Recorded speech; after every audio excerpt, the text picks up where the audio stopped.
Welcome back to our study of 2 Samuel. We are in chapter 8, and we've been reading about David conquering territory in verse 7. And David took the shields of gold that were on the servants of Hadaezer and brought them to Jerusalem. That's something when you look at the extravagance of this, when you're talking about your shields to protect you in battle, and these shields are made of gold that belong to Hadaezer service.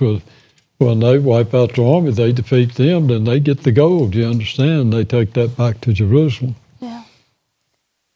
And from Betah and from Berothai, cities of Hadaezer, King David took exceeding much brass.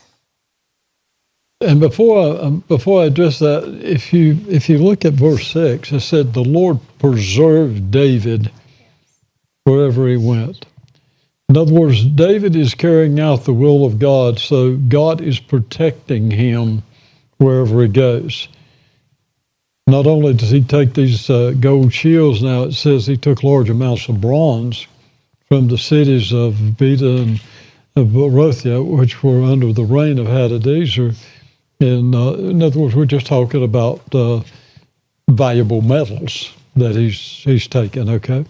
And all this is important because we're going to find out that David accumulated a significant amount of supplies and resources that were needed to build the temple. Yeah, gold, silver, brass, all that. Verse 9.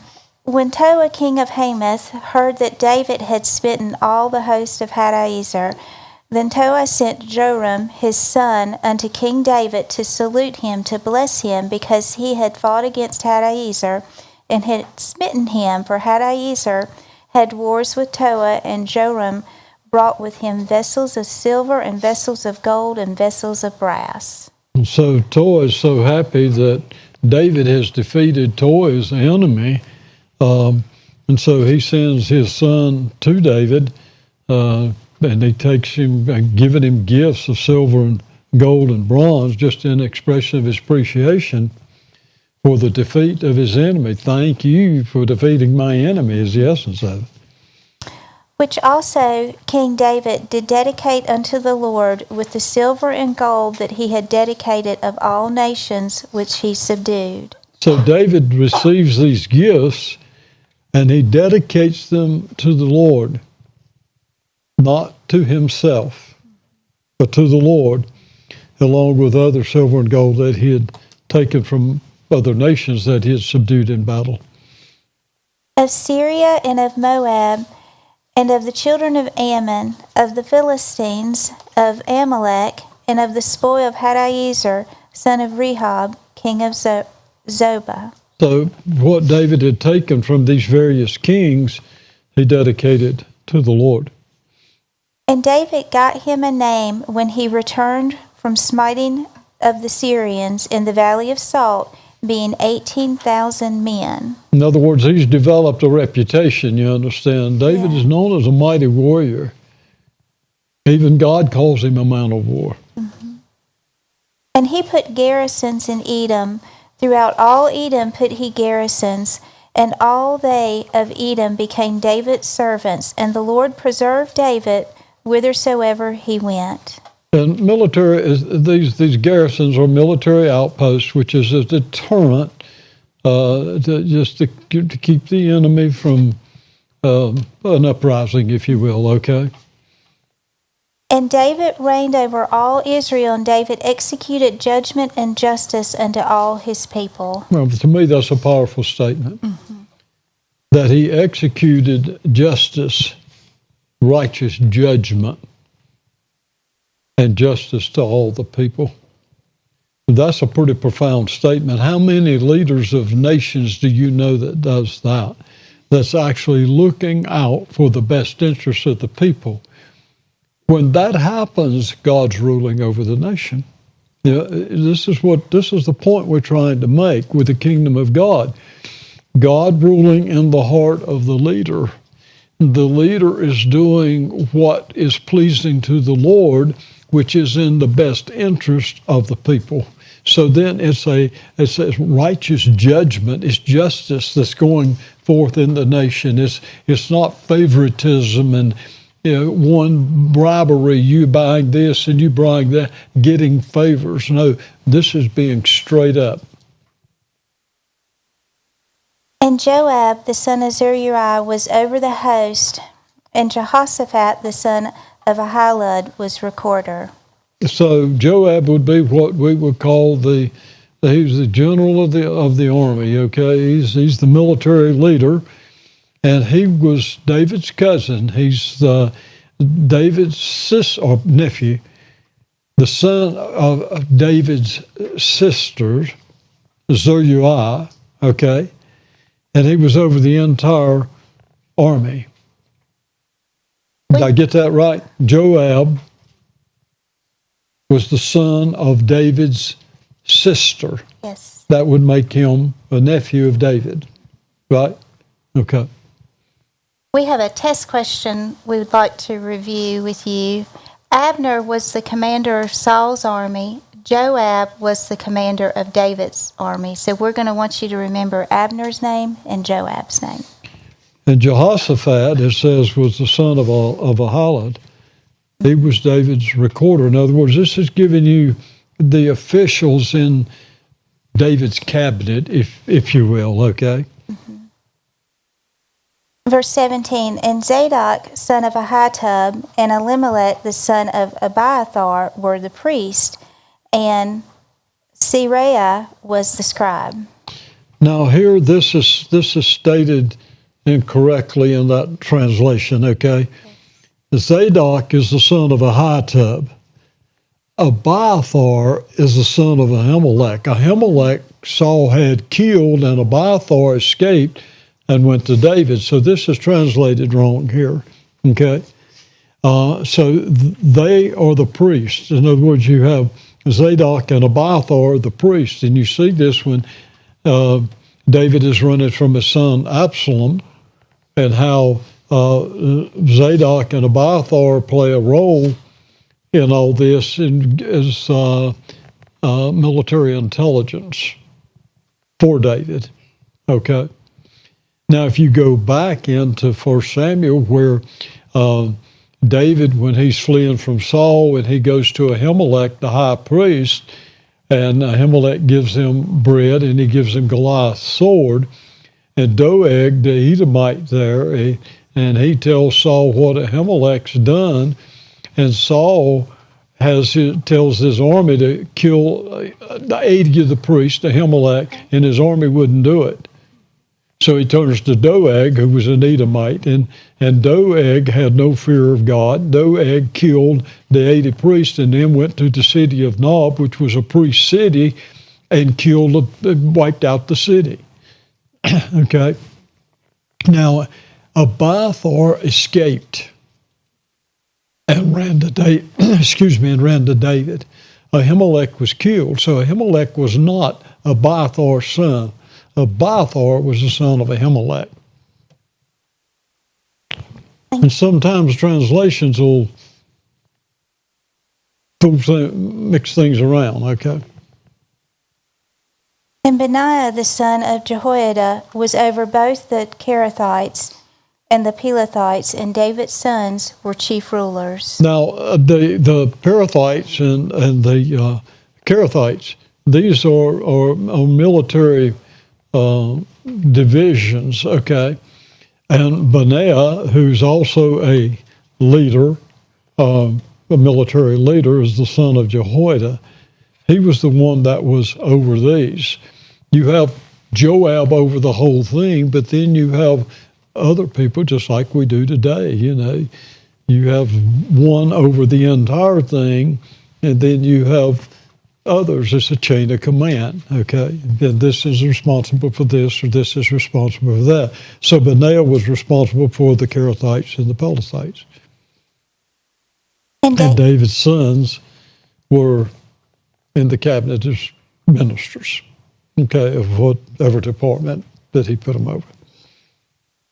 And David said, Is there yet any that is left of the house of Saul, that I may show him kindness for Jonathan's sake? Now, I want you to think about this. After David gets in, he gets established, he gets the enemies defeated around him, and David's thinking about the covenant that he's made with Jonathan. And so he asked, is there anyone left of the house of Saul so I can show kindness to Jonathan? In other words, I want to keep my covenant with Jonathan. I want to do something for Jonathan. And so he sends somebody out to find out, right? That's right. And there was of the house of Saul a servant whose name was Ziba. And when they had called him unto David, the king said unto him, Art thou Ziba? And he said, Thy servant is he. So they find out someone in the house of Saul. See, David has promised Saul that he would not wipe out his house. And so Ziba, his servant, they find him, they locate him, and then they bring him to David. And the king said, Is there not yet any of the house of Saul, that I may show the kindness of God unto him? And Ziba said unto the king, Jonathan hath yet a son, which is lame on his feet. Now, you understand that they know about David and Jonathan being friends. That's no secret in Israel. Saul himself knew that and even rebuked his people for not ratting on Jonathan. Okay? And so Ziba tells him that Jonathan had a son. Now remember, Saul's sons were all killed except for the one who was beheaded. So now Saul had no sons left. The other three were killed in battle, you understand, and then the one beheaded. All right? And so he says, Jonathan had a son. And we know that he's crippled, and we'll find out why he got crippled, okay? And he lived in Makor in the house of Amiel, which was in Lodabar. And so we know that this is Mephibosheth. Now, you're reading in different parts, and you'll find in one part he's called by a different name. But here he's called Mephibosheth, okay? Verse 5. Then King David sent and fetched him of the house of Makir, the son of Ameliel of Lodebar. So David sends an envoy out to Lodabar to bring Jonathan's son to Jerusalem. Yeah, I was thinking about this today. I was looking at this. Even with Ziba, who was Saul's servant, and knowing the hostility that Saul had toward David, trying to kill him, and then even though we know Jonathan and David were in covenant, Mephibosheth's only just a lad, 5 years old, I think it is. When Saul was killed, let me put that in there. So these guys could have been a little bit fearful. What's he wanting to do? What's he wanting to do with us? And anyway, but they come, and it's a positive thing. David has no malice in his heart, does he? Now when Mephibosheth, the son of Jonathan, the son of Saul, was come unto David, he fell on his face and did reverence. And David said, Mephibosheth, and he answered, Behold, thy servant. So when Mephibosheth comes in, even though he's crippled, it says he falls on his face in the presence of the king, and he identifies himself as a servant of the king. Okay, in other words, I'm in submission to you. Mm-hmm. And David said unto him, Fear not, for I will surely show thee kindness for Jonathan thy father's sake, and will restore thee all the land of Saul thy father, and thou shalt eat bread at my table continually. And so this is a very pleasant thing that sort of blows Mephibosheth away, if I can say it that way. He said, don't be afraid. I'm going to show you kindness for your daddy's sake. Mm-hmm. You understand? And I can tell you that things can pass from one generation to another. People don't forget these things. So he says, I'm going to restore all the property of your grandfather Saul to you. But as for you, you're going to eat at my table just like you're one of the king's sons. Pretty good gesture, isn't it? Yes. And he bowed himself and said, What is thy servant that thou shouldest look upon such a dead dog as I am? And Mephibosheth is taken back at this. Well, who am I? I mean, I'm like a dead dog. I'm worthless to you. Why in the world would you do this for me? That's the message I feel like is being conveyed here. Then the king called Ziba, Saul's servant, and said unto him, I have given unto thy master's son all that pertaineth to Saul, and to all his house. Thou therefore, and thy sons, and thy servants, shall till the land for him, and thou shalt bring in the fruits, that thy master's sons may have food to eat. But Mephibosheth, thy master's son, shall eat bread always at my table.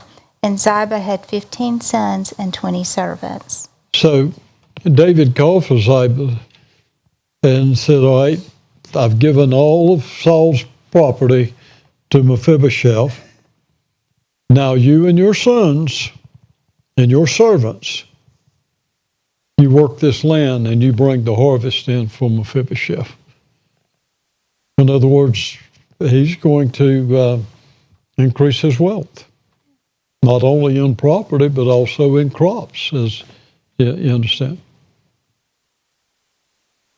Verse 11, Then Ziba said unto the king, According to all that my lord the king hath commanded his servant, so shall thy servant do. As for Mephibosheth, said the king, he shall eat at my table as one of the king's sons. So David told Ziba that Mephibosheth has a place at his table. In other words, you work these, you and your sons and your servants, you work these fields and these crops and all this. But Mephibosheth, as long as he lives, then he's going to have the privilege of eating here as one of the king's sons.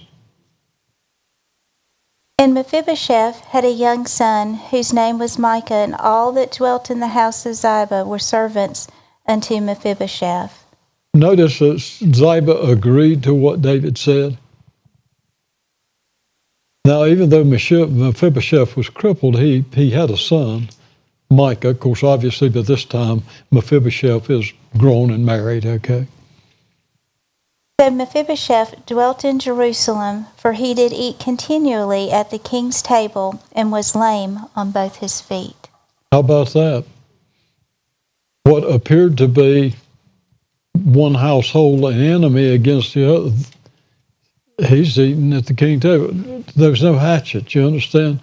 David was never an enemy of Saul. Saul was an enemy of David. And David and Jonathan were in such covenant and had such high respect for one another, even while Saul and Jonathan out with them, while they're looking for David, Jonathan would slip and find David and communicate with David, and they even renewed their covenant. You're talking about loyalty. You see loyalty, and you see that reciprocated back after Jonathan's dead to Jonathan's son here, Mephibosheth. David was true to his covenant. Okay? Chapter 10. And it came to pass after this that the king of the children of Ammon died, and Hanun his son reigned in his stead. That's pretty self-explanatory. Okay.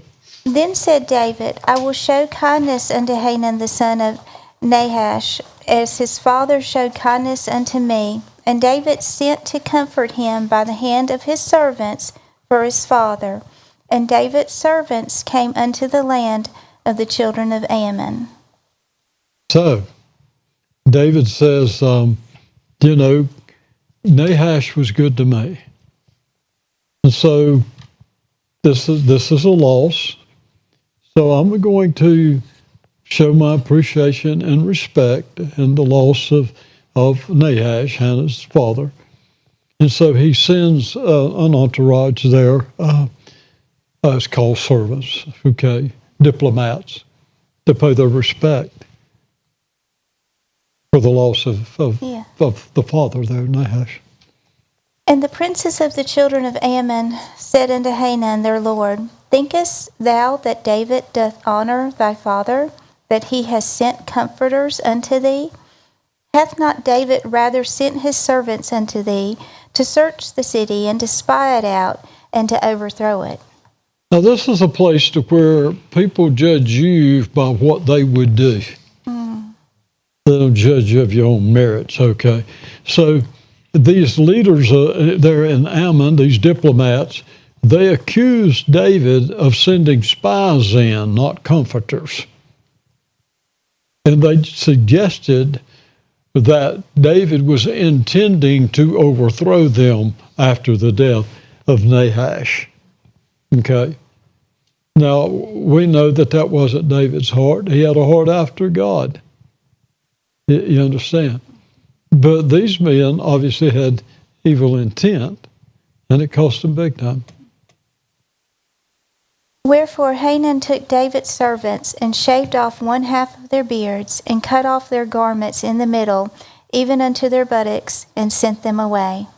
So you're talking about humiliating. Think of this as diplomats. Right. Okay, so these diplomats in there, and Hanun takes these diplomats and shaves one side or half of their beard off and cuts their garments off up to the rear ends, okay? And shames them before everyone. And then he sends them away. Now, it sounds to me like you're asking for war. Yeah. Ask and you shall receive. When they told it unto David, he sent to meet them, because the men were greatly ashamed. And the king said, Tarry at Jericho until your beards be grown, and then return. So when David heard what happened, he told the men, you stay over here at Jericho, and let your beards grow back out and all that. And then when you're comfortable, then come back in to Jerusalem. And when the children of Ammon saw that they stank before David, the children of Ammon sent and hired the Syrians of Beth-rehob and the Syrians of Zobah, 20,000 footmen, and the king Maacah, 1,000 men, and of Ishtob, 12,000 men. Now, this was a pretty foolish move on these leaders in Ammon.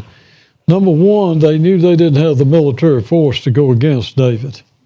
And yet they pull such a stunt as this. So when they hear that how they had offended David, they hired 20,000 Syrians, foot soldiers, and then 1,000 soldiers from King of Maacah and 12,000 soldiers. They're hiring all these people to go with them, ally with them, to go against David's army. And when David heard of it, he sent Joab and all the host of the mighty men. So, you want to fight? Then we'll oblige you. And so David heard what the people of Ammon are doing. They amassing all these troops. So David sends Joab out with an army of Israel to engage them in battle. And the children of Ammon came out and put the battle in array at the entering in of the gate. And the Syrians of Zobah and of Rehob and of Ishtob and of Maacah were by themselves in the field. So what you see is they're divided up into two groups, okay? And go ahead and read the rest. I was probably jump ahead of you. When Joab saw that the front of the battle was against him before and behind, he chose all the choice men of Israel and put them in array against the Syrians. And the rest of the people he delivered into the hand of Abishai his brother, that he might put them in array against the children of Ammon. So when Joab saw what they had done, how they'd set the battle in array, so to speak, then Joab says, all right, there's two armies here. There's two battle fronts. All right, he took Israel's best soldiers, Joab did, and he set them against the Syrians, probably because he thought the Syrians would be the stronger force. And then he was going to lead those people. And then the rest of the soldiers were placed under the command of his brother, who was Abishai, and he set them against the children of Ammon. Now, remember, Joab and Abishai are sons of David's sister Zeruiah. Okay, but both of them are military leaders, and both of them are warriors. That's a family of warriors right there. I mean, you look at David, you look at Joab, you look at Abishai, and then Asahel, who was killed. The family had some renowned warriors in it. Verse 11, and he said, if the Syrians be too strong for me, then thou shalt help me. But if the children of Ammon be too strong for thee, then I will come to help thee. Okay, so I'm going to go against the Syrians with my army. If they're too strong for me, then I need your assistance. Yeah. You go against these children of Ammon, and if that army is too strong for you, then I'll assist you. But we're going to be strong for our nation, okay? Be of good courage, and let us play the men for our people and for the cities of our God, and the Lord do that which seemeth him good. All right, we're going to engage them, and may the Lord do what's good in his sight. Right. And Joab drew nigh, and the people that were with him, unto the battle against the Syrians, and they fled before him. So when Joab engaged with the Syrians, his army engaged with their army, they were defeated and fled.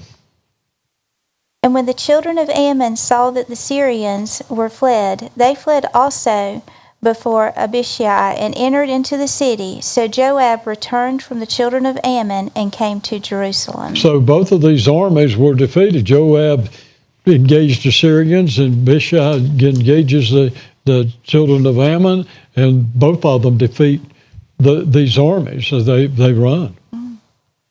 And when the Syrians saw that they were smitten before Israel, they gathered themselves together. And Hadaezer sent and brought out the Syrians that were beyond the river, and they came to Helam, and Shobach, and the captain of the host of Hadaezer went before them.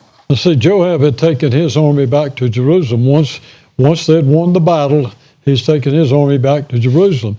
Well, the Syrians are regrouping, so to speak, and so they bring other soldiers beyond the river, and they gather all these, and under the command of Shobach, who was supposed to be the mighty warrior general, the commander of that army. He was the leader of Hadadezer's army, okay? And when it was told David, he gathered all Israel together and passed over Jordan and came to Helam, and the Syrians set themselves in array against David and fought with them. So David heard what the Syrians was doing. He didn't wait for them to attack him. He assembled his army, crossed over Jordan, went to Helam, and fought against the Syrians. Your best defense is offense. And the Syrians fled before Israel, and David slew the men of 700 chariots of the Syrians and 40,000 horsemen, and smote Shobach, the captain of their host, who died there. So this was a bad decision on Syria's part. They thought that they could bring all these together and defeat David's army, or Joab's army here, and they ended up fleeing before Israel again. But note, they lost 700 charioteers, that's the whole tank division, if you will, okay, and 40,000 horsemen, and their renowned commander was also killed. And when all the kings that were servants to Hadaezer saw that they were smitten before Israel, they made peace with Israel and served them. So the Syrians feared to help the children of Ammon anymore. So when they realized they were defeated, they thought, we better make peace with this guy because we sure can't defeat him. And so they make peace with Israel, and it says they become servants. In other words, now they come under to where they go to pay tribute and all that. Now Israel is ruling over them, all right? And so then this makes them afraid to help the people of Ammon anymore. In other words, we've been whipped twice. We better learn from this, okay? Chapter 11.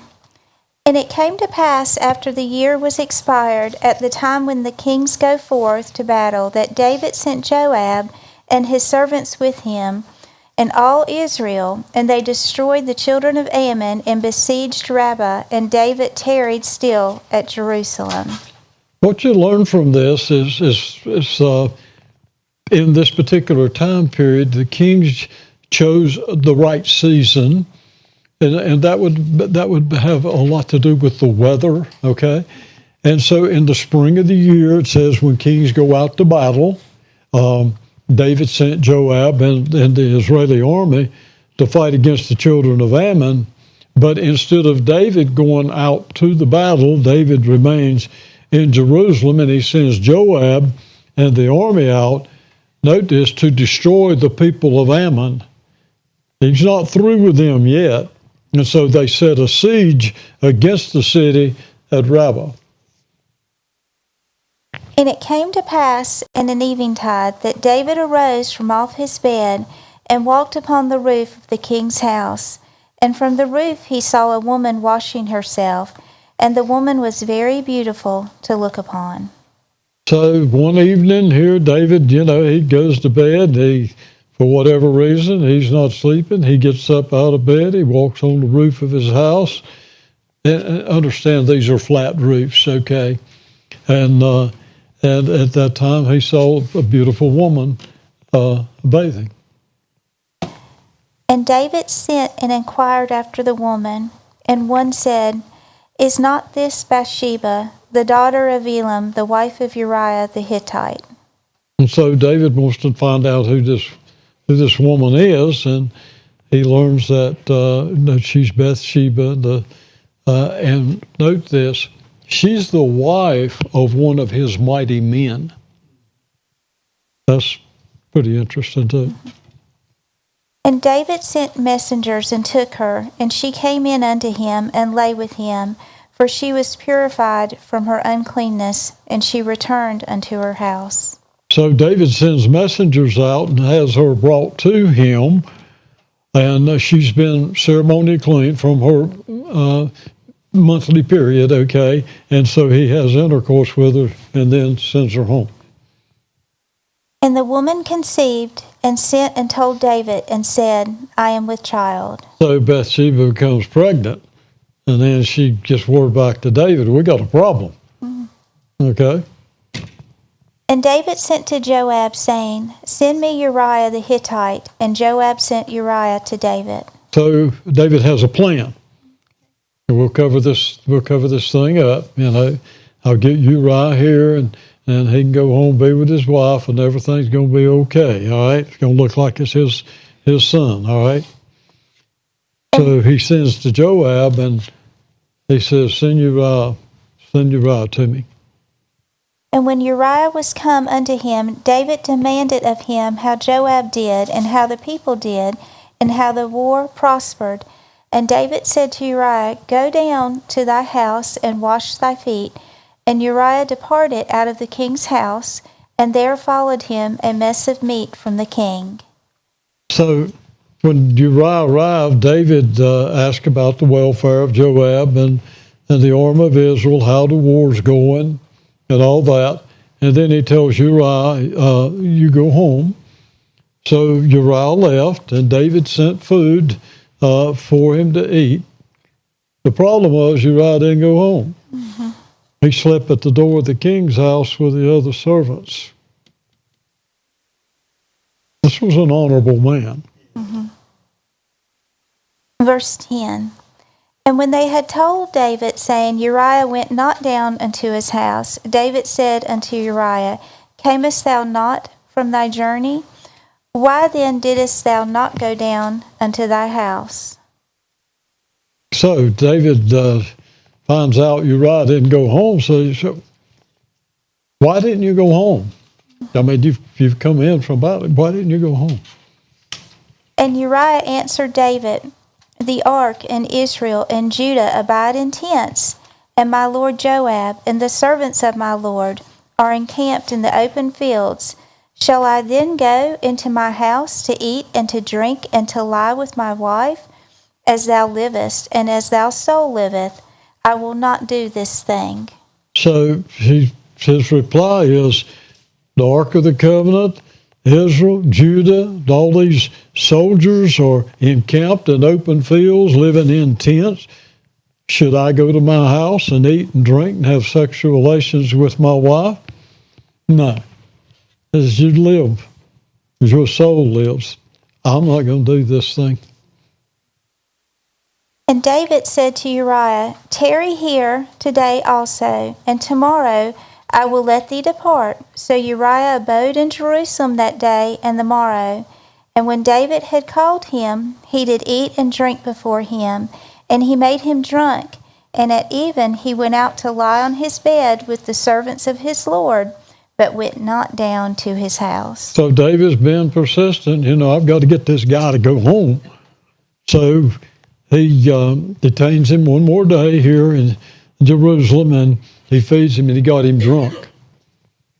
And he figured if he'd get him drunk, he'd go home. But instead, he slept with the king's servants. And we're going to have to stop here. Our time's up. Okay.